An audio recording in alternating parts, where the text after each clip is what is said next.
안녕하세요. 밀가루 건빵입니다. 이건 제 캐릭터입니다. 건빵 봉지입니다. 그냥 한번 그려봤습니다. 바로 시작하겠습니다. 요즘 이런 뉴스가 종종 보입니다.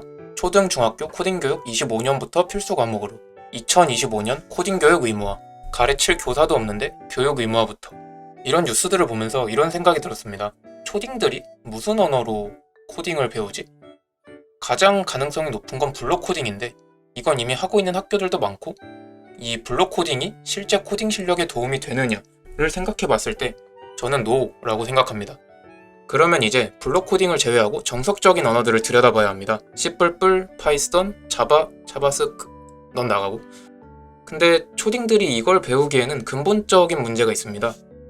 너무 당연하게도 영어로 배워야 된다는 점입니다. 영어도 이제 막 배워가는 애들이 영어로 이루어진 새로운 문법을 배워야 한다는 건 마치 더하기 빼기 배우고 있는 애한테 미적분 하라고 시키는 꼴이지 않냐는 거죠. 그러면 한국어로 된 코딩 언어가 있다면 어떨까요? 이 프로젝트는 이런 배경으로 시작되었습니다. 우리나라의 교육과정을 밟는 학생들이 좀 더 편하게 코딩을 배울 수 있도록 하기 위해서 라는 슬로건을 가지게 되었습니다. 이 프로젝트에는 크게 두 가지 목표가 있습니다. 첫 번째는 한국어로 코딩을 쉽게 배울 수 있게 한다 이고, 두 번째는 이 언어를 배웠을 때 파이썬, C++ 등 다른 언어로 옮겨가기 쉽다 입니다. 이 목표는 상반된 성질을 하나 갖고 있습니다. 이는 한국어와 영어의 문법 차이에서 오는데, 먼저 한국어는 나는 이 문서를 출력한다 의 주어, 목적어, 동사, 순으로 진행되지만 영어는 I print these dogs 의 주어, 동사, 목적어, 순으로 진행됩니다. 따라서 영어로 코딩된 것들을 보면 동사, 목적어, 순으로 큰 어색함을 느끼지 못하지만 이게 한국어로 써져 있으면 동사가 먼저 오는 것에서 어색함을 느끼게 될 것입니다. 그렇다고 동사를 뒤로 보내면 어떨까요? 이러면 코드의 가독성 면에서 문제가 생깁니다. 문장을 끝까지 읽기 전에는 이게 무슨 구문인지 제대로 알 수가 없는 거죠. 첫 번째 목표에 더 가중치를 두면 문서를 출력한다처럼 동사가 뒤에 오도록 문법을 사용해야 하고, 두 번째 목표에 더 가중치를 두면 출력, 괄호, 문서처럼 C++을 번역해 놓은 것 같은 문법을 사용해야 합니다. 그러면 두 목표 중에 무엇에 더 중점을 두냐를 생각해 봐야 하는데, 저는 첫 번째 목표가 더 중요하다고 생각했습니다. 왜냐하면 두 번째 목표는 이 언어를 다 배운 사람에 대한 해당 사항이지만 첫 번째 목표는 이 언어를 배우고 싶은 사람이 해당 사항이기 때문입니다.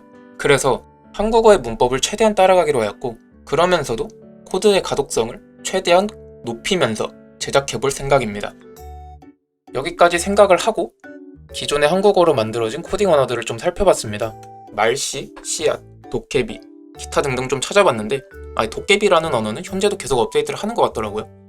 여하튼 이런 언어들을 분석하면서 제가 만들 언어의 문법을 정했고, 간략하게 설명하면서 왜 문법을 이 모양으로 만드는지도 설명드리겠습니다. 첫 번째로 정의, 선언, 초기화 부분입니다.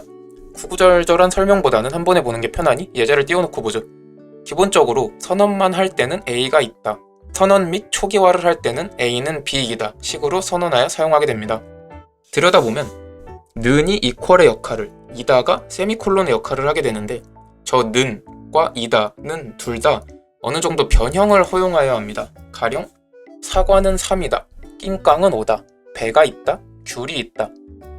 대충 이 정도가 있을 것 같은데요. 조사 부분에 은, 는, 이, 가, 종결 어미에 이다, 다, 있다 정도의 바리에이션을 허용할 계획입니다. 나중에 추가될 수도 있고요. 그리고 문장에 점이 있는 걸 볼 수 있는데 세미콜론 대신에 점을 쓸 생각입니다. 사실 이건 굳이 필요한가 싶은 고민이 있어서 컴파일러 만들 때 좀 더 고민해 보도록 하겠습니다. 두 번째로 출력문입니다. 다른 한국어 언어들을 둘러봤을 때 괄호를 사용하는 언어가 거의 없었습니다. 한국어를 자연스럽게 읽기 위해서 이렇게 처리한 것이라 생각이 드는데, 괄호를 쓰지 않으면 동사가 맨 뒤에 오는 한국어의 특성상 문장을 끝까지 읽지 않았을 때 이게 출력문인지 정의문인지 뭔지 제대로 파악하기가 쉽지가 않습니다. 그래서 이 언어에서는 함수 사용에 괄호를 사용하기로 했고, 기본적인 형태는 괄호 안에 내용을 넣고 괄호 닫고를 출력한다 입니다. 가능한 바리에이션은 화면에 보는 것과 같습니다. 파이썬의 출력문과 상당히 닮아있는 형태로 제작할 계획입니다. 퍼센트나 백슬래시 등 것도 다 대응되게 할 생각이고 특별한 건 없으니 넘어가겠습니다. 세 번째는 비교연산입니다. 기본적인 형태는 A가 B보다 뭐뭐 하다면 이고 긴 말 필요 없이 예제 보시겠습니다.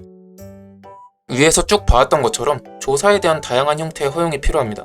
또 초기화 부분에 비교연산을 사용할 수 있는 것처럼 문법이 복잡해질 수 있는 여지가 발생하는데 이 부분은 아직 고민 중에 있습니다. 아마도 진짜 비교연산자도 사용할 수 있게 해서 언어를 만드는 게 제일 깔끔하지 않을까 생각합니다. 네 번째, 다섯 번째는 조건 반복문입니다. 왜 두 개를 같이 하냐면 영상이 너무 길어져서 힘듭니다. 저도 힘들고 보는 여러분도 슬슬 다른 영상 뭐 볼지 스크롤하고 있을 것 같아서 빨리 끝내려고 합니다. 조건문은 만약 괄호라면 반복문은 괄호 하는 동안을 기본 틀로 사용합니다. 예제 보시겠습니다. 앞에서 얘기한 것들이랑 크게 다른 것들은 없고 앞서 설명한 규칙들을 잘 조합해서 만들었습니다. 조건문의 경우 만약 뭐뭐라면 아니고 뭐뭐라면 아니라면 으로 되어 있고 반복문의 경우 while문을 베이스로 해서 뭐뭐인 동안으로 작동합니다. 포문의 경우 문법이 너무 복잡해져서 일단은 구현하지 않으려고 합니다. 또 바로 화면에 보이듯이 문단의 구분에 중괄호를 사용하지 않고 탭으로 구분하기로 하였습니다. 기본적인 문법 소개는 여기까지이고 이 언어의 이름은 한랭으로 정했습니다. 자바스크립트로 만들어서 웹에서 바로 실행할 수 있게 하려고 하고 있고 최종적으로는 npm 라이브러리 형태가 되게 하려고 하고 있습니다. 근데 이건 또 다른 공부가 필요할 것 같아서 거기까지 갈지는 사실 미정입니다. 다음 영상은 컴파일러를 어떻게 구성할지를 결정해서 보여드리도록 하겠습니다. 시청해주셔서 감사합니다. 밀가루 건빵이었습니다.